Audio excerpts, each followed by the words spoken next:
Hi everyone, I'm Diane Mantica and I'm a cooking instructor and a personal chef.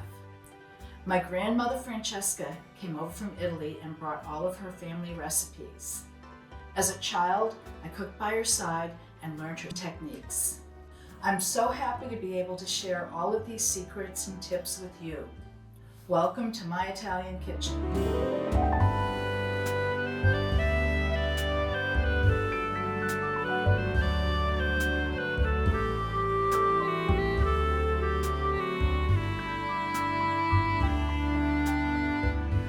Today we're going to make lemon chicken scallopini. This is a dish that I've cooked for my clients for years and everybody loves it. Adults, children love it. It's not your typical chicken parmesan cutlet. There's no sauce on it, but it's infused with wonderful lemon zest. It's infused with fresh chopped basil and pine nuts. So I'm going to start by beating 3 eggs. And they're going to be part of the system of how you build a cutlet. So you will be able to make any kind of cutlet with this way of doing it. Eggplant, chicken, veal, anything that you want. There's a certain, sequence that you go through. I'm going to be taking 3 large eggs and cracking them into a bowl so that I can beat them. I would rather do them in the bowl than in the pie plate right now. Which is what I'm going to use to dredge them, because it's just easier to put them all in a smaller container and get to them all at once. So let me throw my shells away, and I have a whisk, and we're just going to sort of push down on the yolks. I'm just beating them up. There's, nothing big going on here except for that. Just mixing them all. I want to get my whites and my yolks combined. Okay, I think that looks pretty good. So now I'm going to place them in a shallow plate, or usually a pie plate is what most people use, because you want to dip your cutlets into various things you're going to use, like flour and breadcrumbs, and you want everything to be low. You can't get a chicken cutlet into a bowl, so that's the reason for that. Okay, I'm putting these aside, and the next thing I'm going to do is get my breadcrumbs prepared. And this is when we're dressing up our breadcrumbs to make this really outstanding. Okay, so I have some Italian seasoned breadcrumbs. They can be already seasoned, that doesn't matter. Okay, and then I'm going to take the zest of a lemon. So zesting is the outside of the lemon, it's the skin, and when you take it off, you can use your lemon for juice later on or whatever you would like. I'm going to use a rasp or, a rasp grater, a microplaner, they're used. And this is like one of the best ways to do this with. So I'm just going to grate it right into my breadcrumbs and just knock it off. Sometimes your zest will get caught underneath a microplane or even a regular box grater. So you definitely want to make sure you're keeping track of that. Now, this white part, you don't want to go too far when you zest a lemon, because the white part is called the pith, and the pith is very bitter. You never want to really grate your lemon too far down. As soon as you start seeing white, the white part of the flesh of the lemon, I would say you've really got to stop there. Okay, so let me go and, I'll zest about a half a lemon. You can do more if you want. See, now underneath, I'm just going to scoop that off. Okay, and here we are. So I think I'm pretty much done with that part of my breadcrumb mixture. Okay, and let me push that off.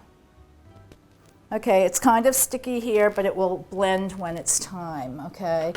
So now I have also my pine nuts that I toasted earlier, and I ground them up really fine. Okay, and this is really, to me, what makes the dish. This and the lemon just transform what we're doing here. Okay, so let me get some of this out. Okay, and that looks like enough. I can save these for another time. Okay, and then the last thing we want to do is we want to put some salt and pepper and some grated Parmesan cheese. Grated Reggiano, Parmigiano Reggiano cheese is the way to go. It's from Parma, Italy, and it's the only real Parmesan in the world.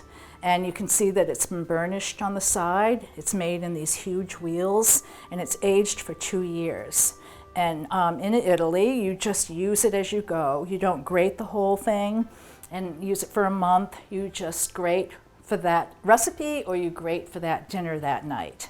Okay, so I'm going to grab my rasp grater, and we're going to just get ourselves, you know, a couple of tablespoons or whatever. You can get it a little bit cheesier if you really love cheese, but not too much, because cheese can burn too. Okay, so I think I'm in pretty good shape with that. Okay, so I have some fresh garlic too. It's not a lot, it's just enough to get this really humming. Okay, so that's probably about 2 teaspoons full, and I pre-chopped that earlier. And so a little bit of ground fresh pepper. Okay, so I really like fresh pepper. If you can get away with doing this as much as you can rather than buying pepper in the cans, this just has an amazing flavor. And now the last thing is some kosher or sea salt. Even though my Parmesan has salt in it, you know, you always need, just almost always need just a little bit more. So I'm just going to put, like, you know, a few pinches. That's probably 1/2 teaspoon at the most. Okay, so now we're ready to go. Okay, so I'm just going to take my fingers and I'm going to blend all of these great ingredients. It smells really good. As I said, you can do this too with turkey cutlets. You can make, a pork chop with this, pork cutlets, whatever you would like. We're using a nice thin chicken breast today. Make sure your chicken breasts are really thin, because the reason why is you will end up burning your crust if you have to cook your chicken for too long. And so the thinner your chicken is, the better off you are. They're easy to find in the grocery store. Okay, so one more thing that goes into our breadcrumb mixture is some fresh basil. And this is also something that you're going to really love in here, that smell of fresh basil. So we don't need a ton. Actually, I have probably a couple of tablespoons. I'm only making a couple of cutlets today, and I'll probably finish some up later.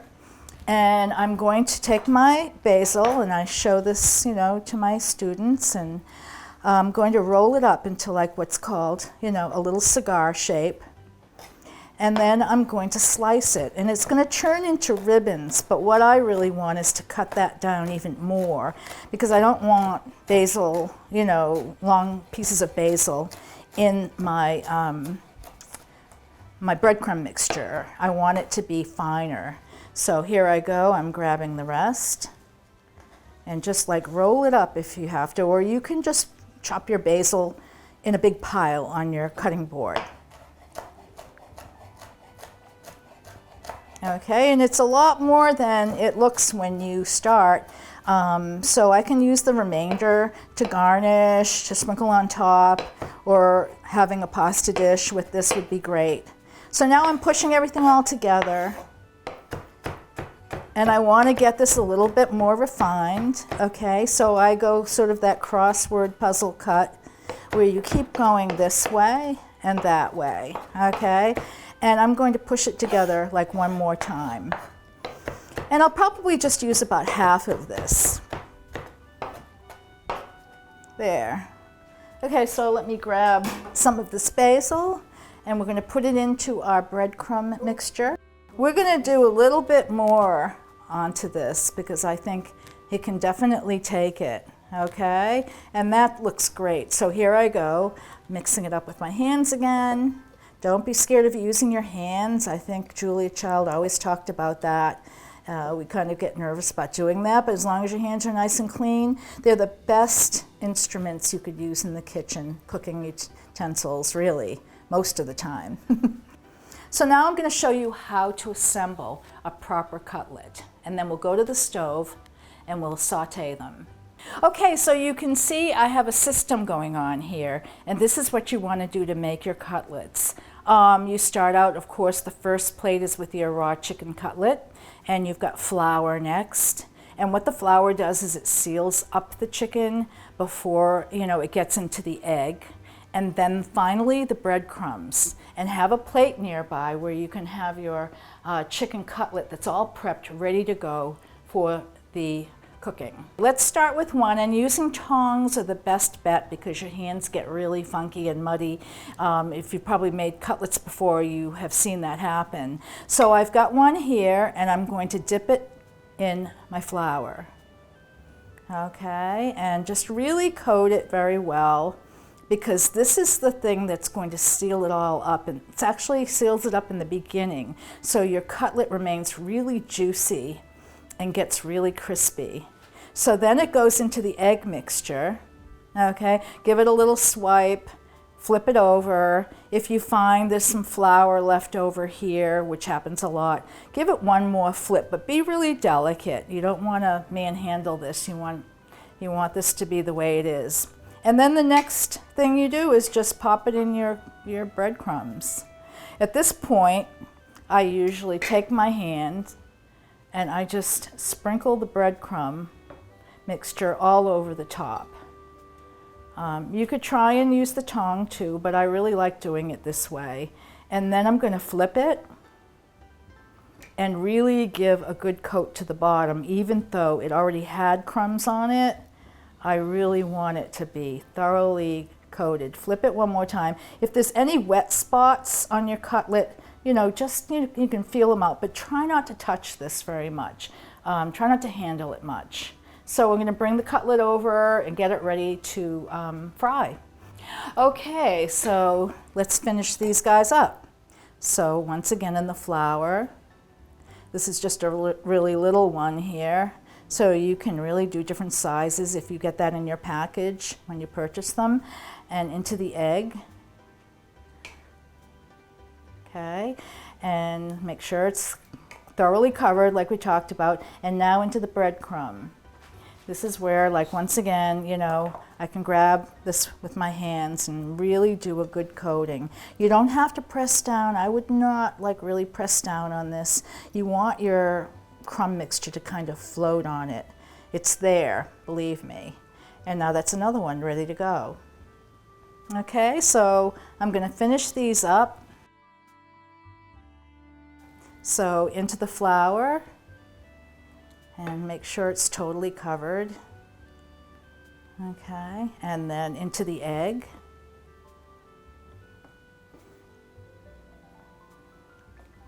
There we go, and then into the breadcrumb. And let's cover that up. Whenever you have a really good, chicken parmesan or something like that, and you wonder how it stayed so juicy, there's a little flour showing, but that's okay. This is what they do. This is what a proper restaurant or a chef who knows what they're doing does. So in this goes our last one. You could make an awful lot of these too.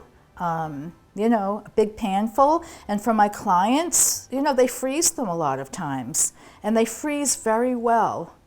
One of the things with my job is to prepare food, and some of it goes into the freezer. And as long as it works that way, if the dish is what it should be, it's all good. So here we go. We're going to cover more with our flavored breadcrumbs, our seasoned breadcrumbs. And we're ready to go. So we're going to go over to the stove now, and we're going to heat a saute pan with both olive oil and butter. That's a technique that's generally French, but it's also Northern Italian. And so this dish kind of hails from the north. Okay, so tuck these, don't put them on top of each other or your breadcrumbs will get all messed up. Okay, so we have a nice saute pan on the burner, and I'm going to turn it to a medium high, and then we're going to use the extra virgin olive oil, about half and half of that in the butter. That's in your recipe. Okay, so I'm just going to do a good drizzle. You do need fat in here because you're frying something with breadcrumbs, and if you don't have this in here, you won't be able to get your chicken cutlet out. It's going to get stuck. So I've got both the butter and the olive oil.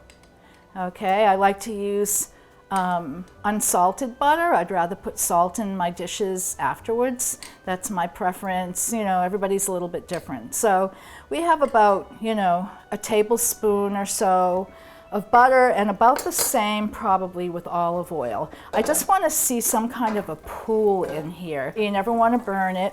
And you want to have a plate nearby, any kind of a plate with a paper towel, because when you do a cutlet, there's always residual fat and you just want it to drain like you would anything like that on some kind of a paper towel.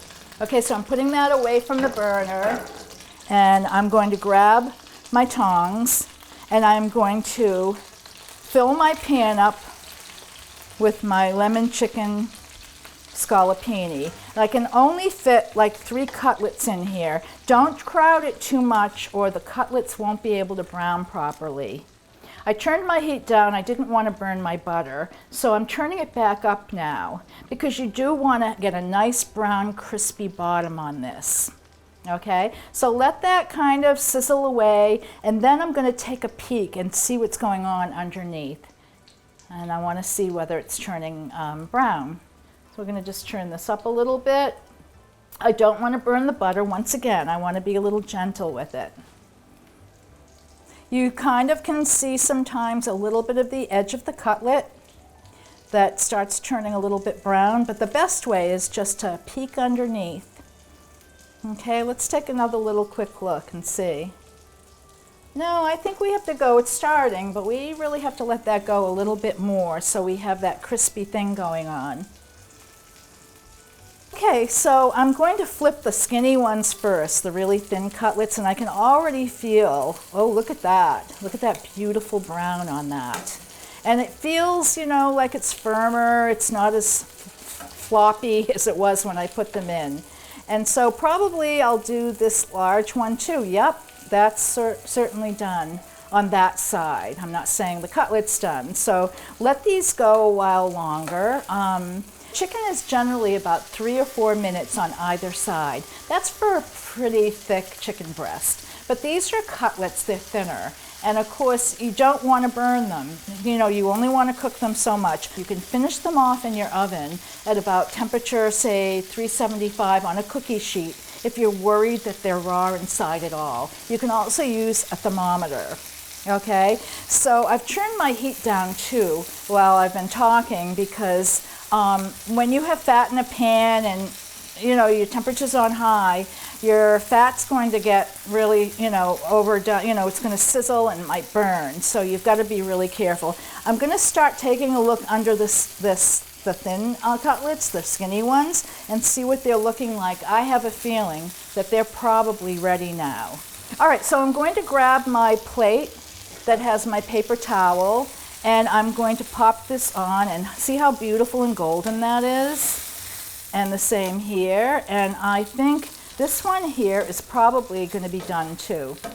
You'll probably have to clean out your pan for sure. Cool it down and clean it if you're cooking a whole bunch of cutlets because you can see the residual breadcrumbs in here. And they're just going to keep cooking and burning if you go to another batch. So let's shut the heat off.